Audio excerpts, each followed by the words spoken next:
আচ্ছা, তোমাদের বাড়িতে যদি ছোট বাচ্চারা থাকে তাদেরকে কি বিস্কিট খাওয়াও? আমি কিন্তু আমার সোনামাকে এই মেরিগোল্ডটাই খাওয়াই, ব্রিটানিয়া মেরিগোল্ড।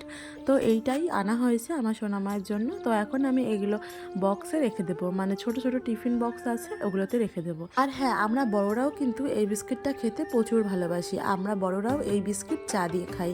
যেহেতু আমি চা খাই না, এর জন্য আমি এমনিই খাই, আর সোনামার বাবা চা দিয়ে খায়, তার ঠাম্মিও চা দিয়ে খায়।